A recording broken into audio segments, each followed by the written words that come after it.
Why does one country have more cheeses than most of the world combined? It's not because they love dairy. It's because France built a system that makes copying illegal and makes diversity unavoidable. And once you see that system, you'll understand why cheese is one of the most wrong sentences on earth. Think about the last time you bought cheese. Maybe you grabbed cheddar, maybe mozzarella. You probably didn't think twice about it. But in France, choosing cheese is almost a philosophical act. Walk into a French fromagerie, a cheese shop, and you're not just buying food. You're navigating a map of history, geography, and centuries of pride. The person behind the counter doesn't just sell cheese, they guide you through it, like a sommelier guides you through wine. And that comparison, it's not an accident, because in France, cheese and wine operate under almost identical logic. Both are tied to the land, both carry legal protections, and both reveal something deeply true about why French culture became the most influential food culture on earth. But here's the question nobody asks. How did one country end up with 1,200 cheeses in the first place, while most countries have fewer than 20? The answer starts much further back than you'd expect. France is remarkably diverse geographically for a country its size. You have the cold, wet north, Normandy, Brittany, where the grass is so rich and thick that the milk produced there contains unusually high fat content. Then you have the volcanic highlands of the Auvergne, where the soil is mineral rich and the cows eat wild herbs nobody cultivates. Then you have the Alps, the Pyrenees, the Mediterranean coast, each with completely different climates, different grasses, different animals, and therefore different milk. Different milk means different cheese. This isn't poetic language, it's literal biology. According to food scientist Dr. Paul Breslin, the flavor compounds in milk change directly based on what an animal eats. A cow grazing on alpine wildflowers produces milk with measurably different aromatic molecules than a cow eating coastal grass. France's geography essentially handed it a palette of hundreds of distinct raw ingredients, all of them just called milk.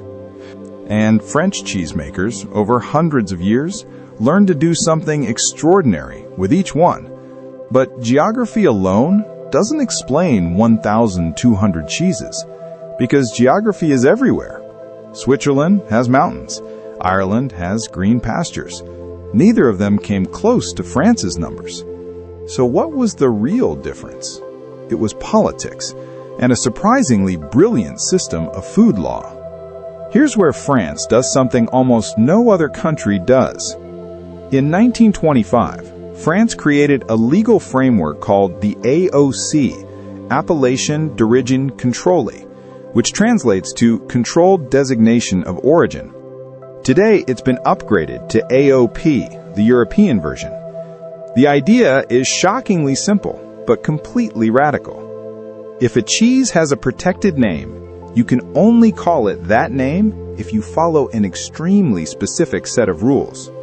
Roquefort cheese must be made from milk of Laconi sheep, must be aged in the natural caves of Cambalu, in the village of Roquefort-sur-Sauzon, in the south of France. That's it, no exceptions. A cheese made exactly the same way, but 50 miles away, it cannot be called Roquefort, period. Comté cheese, one of France's most popular, has 70 pages of production rules. The cows must graze on specific mountain pastures. No silage, fermented feed, is allowed. The wheels must be aged a minimum of 4 months. The cheese must be made in copper vats. 70 pages for one cheese. This system does something genius that most people miss. It doesn't just protect quality. It preserves diversity. Because every region fights to protect its own version of cheese, you end up with hundreds of legally distinct products that cannot be merged, copied, or replaced. It's a system that turns local identity into law. And once that system was in place, something even more powerful started happening. Charles de Gaulle, one of France's most famous presidents, once reportedly said, how can you govern a country that has 246 kinds of cheese? He said this as a complaint, but what he was actually describing was something remarkable.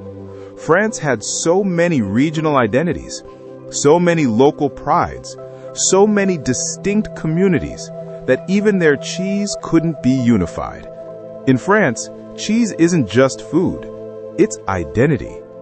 Every region's cheese tells you who those people are, where they came from, and what they value. Normandy's camembert is soft, creamy, and indulgent, just like the region's rich agricultural abundance. The Basque country's Osau Irati is firm, slightly nutty, and built to last, just like the Basque people's legendary stubbornness and independence. Époisse from Burgundy is washed in Marc de Bourgogne, a local brandy, giving it a smell so strong it's reportedly been banned on French public transport, and the French are proud of that.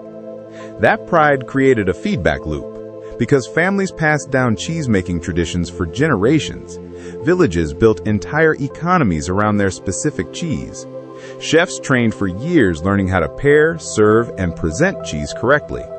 According to a 2019 survey by CNIEL, the French dairy industry body, France consumes approximately 27 kilograms of cheese per person per year, one of the highest rates on Earth. That's not just appetite. That's a culture that decided cheese was worth protecting at every possible level. But wait, there's one more piece of this story most people completely overlook, and it might be the most fascinating part. Here's something that surprises almost everyone. The same cheese recipe, made in two different locations, will taste completely different.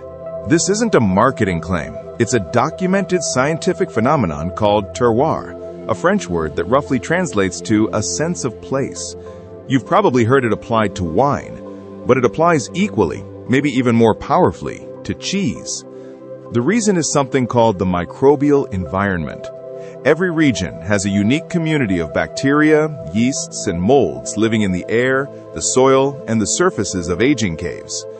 When cheese is made and aged in a specific location, these microbes colonize it.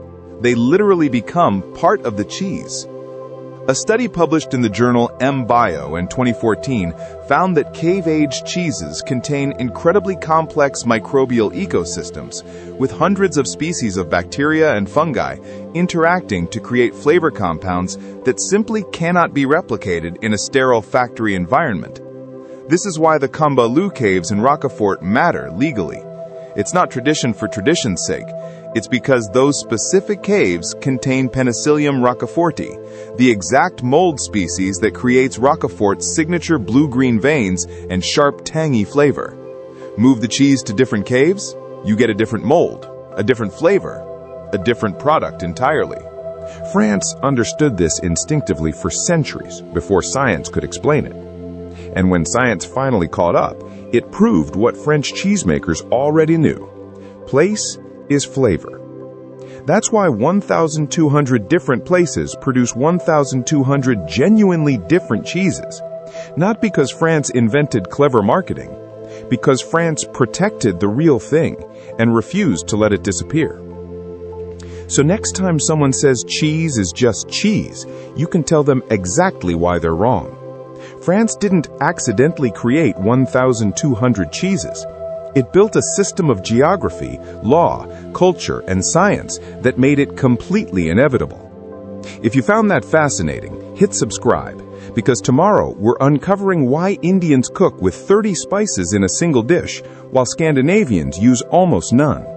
The answer reveals something surprising about human survival. Drop a comment below. Which French cheese would you try first?